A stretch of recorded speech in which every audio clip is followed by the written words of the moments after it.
That workout that you've been doing that's been calling itself high intensity interval training might not actually be HIIT. Hello there, my friends, and welcome back to my YouTube channel. If you're new here, I'm Dr. Alyssa Olenek, PhD in exercise physiology, strength, cardio, running, and hybrid training coach. And I did an entire PhD dissertation using high intensity interval training. And if I've learned anything along the way, it's that HIIT has been the most misapplied and misunderstood concept in all of the fitness industry. We love to slap the HIIT label on just about anything that seems slightly fast or intense, but they aren't true HIIT when we think about what actual HIIT is in the scientific literature. The group fitness classes that you love, that are circuity or have you jumping around a lot, aren't inherently bad, but they aren't also inherently HIIT. So if you've gone to your latest workout class and they have you doing something like this,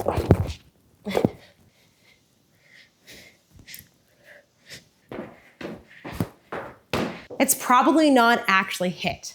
That doesn't mean it's a bad workout or getting moving or active or getting your heart pumping or sweating or being in community is bad, but it means it might not be doing what you actually think it's doing if you're doing HIIT for specific reasons that people tell you to do it. It's still kind of hard. The same thing goes for something known as sprint interval training, or SIT. SIT and HIIT often get combined into similar prescriptions of fitness because they're kind of sister and brother. But while SIT is also out there prescribed as maximal all-out intensities, which we'll define a little bit more here in a second, that doesn't mean just a bunch of exercises like this, really hard for a short bout of time with rest, are bad, but that doesn't mean that they are SIT either. So what are these things? How do we actually do them? What does it actually look like to do a high intensity interval workout or sprint interval training? This is especially true when we think about the prescription of SIT or HIIT for people who are busy or short on time, who are doing these things to get maximal exercise benefits without as much time in their week.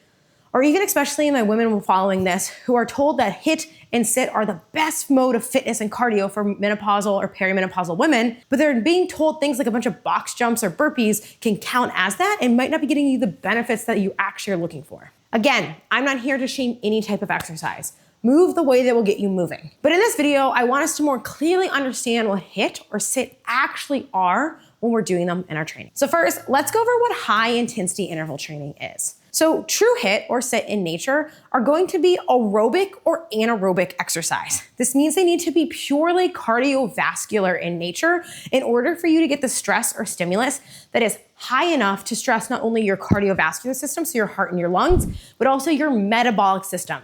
One of the biggest misconceptions when it comes to cardiovascular training is that it's just your heart that matters, but it's also your metabolism and your energy systems within your muscles and the delivery of oxygen to them and the strain they are putting on your bodies to adapt that are playing a role in this. So if we're picking a style of exercise to do HIIT or SIT on, we want to pick a piece of cardio. Running, the air bike, brutal. The rower, a regular bike, elliptical, anything that you can do to get to a high enough intensity for the intervals or durations of what we're prescribing can count for this, but it's going to have to be more traditional cardio. The reason for this is even if you go and do a bunch of kettlebell swings or box jumps or burpees or whatever other exercises that I just showed you, even if your heart rate is getting up higher, it's not truly because it's associated with the oxygen consumption and demand of that exercise. It's because your heart rate and the effort aerobically, what your body are doing, are becoming disconnected. So your heart rate is higher than the actual demand of oxygen or VO2 max that you are working at within that exercise.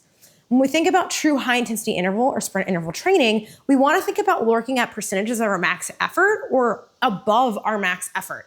So we need true aerobic or cardio modalities in order to do that. And honestly, for those of you watching this who aren't runners or you're not as trained in other forms of cardio, I think something like the bike, and which is why I'm using it for the demo here today, is one of the best pieces of equipment to do this with because it's going to allow you to get that heart rate up high enough. The air bike or echo bike, if you have one of these, is absolutely brutal and a full body way of doing cardio at the same time.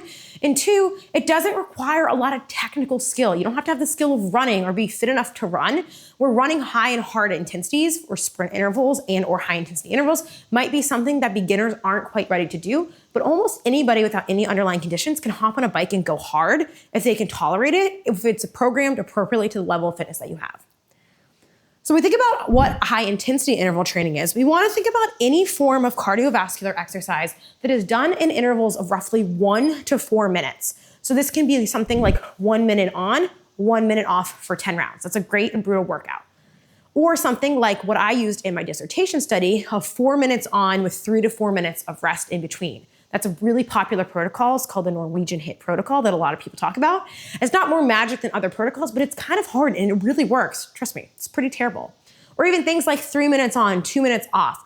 But it's these really hard intentional bouts of aerobic exercise that are done between 1 to 4 minutes with adequate rest and recovery in between, usually about equal that or similar in duration of the rest time that it took to do the interval. With these types of intervals, beginners will do less and tolerate less, and people who advance can do more, but you're looking at somewhere between maybe 3 to 6 of these intervals, depending on the workout or the duration. Or something like my 10 by 10 example, a beginner might start with something like maybe 4 to 5 of those, working up to 6 to 7 to 8, and then 8 or 10 as you get more advanced or more comfortable with the workout. Typically, the more intervals it is, the shorter the duration of those intervals are going to be. The less you have, the longer they're going to be. So again, 10 by 1 minute on, 1 minute off is an example of a lot of rounds, or 4 by 4 is an example of longer but less rounds. So when you're doing high intensity interval exercise, you're going to be trying to target somewhere around 85 to 90% of your max heart rate, or maybe 80 plus, just depending on the individual, your fitness level, or what you're trying to achieve, or what you're comfortable with. And that is actually pretty aerobic in nature. It's not super maximal because you're having to sustain it for 1 to 4 minutes, which that type of activity is more of an aerobic system stressor, even if you're going to be in zone 4 or zone 5 for it. You're going to have to execute that, use oxygen, deliver to your muscles, execute the round, and recover in between. So it's still a very aerobic stimulus in nature, and it should be hard. So let me show you what that looks like. Bear with me.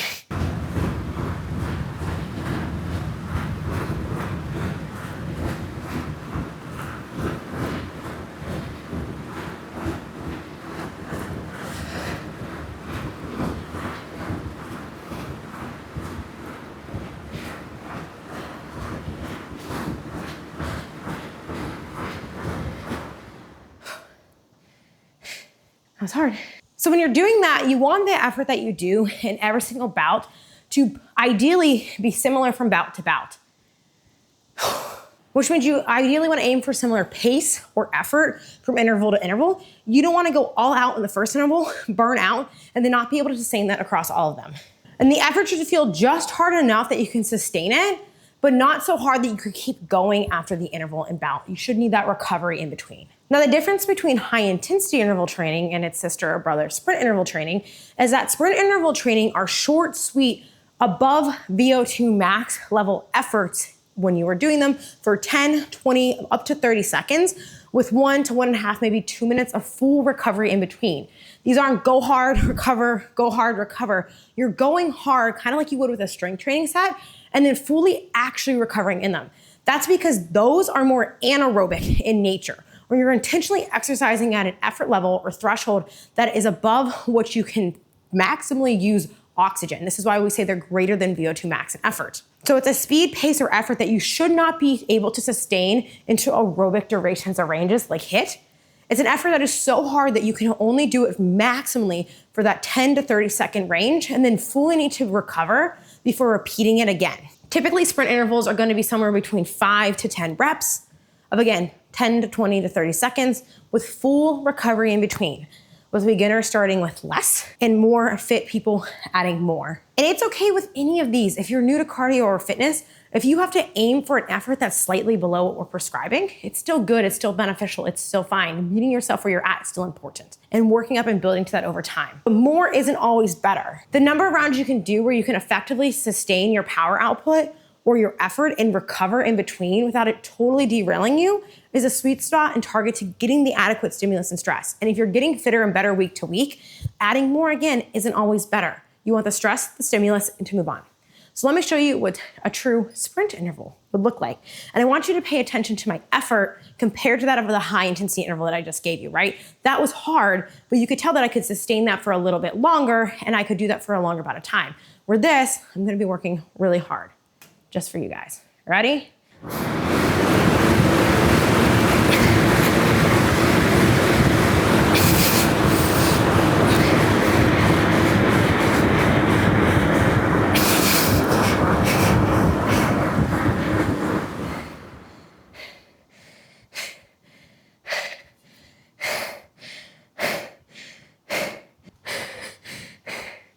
You can see why you should need 1.5 to 2 minutes recovery in between those bouts.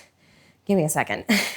Now I want you to think about how hard I was breathing after each of those intervals. And you could tell that the HIIT was hard, but sustainable. And even though my breathing rate was increased, I was still breathing a little bit more rhythmically and regularly when I finished it. But because the sprint interval was anaerobic, or intentionally working with energy systems that weren't using oxygen, phosphocreatine, glycogen, really rapid energy production, you can't sustain them for long.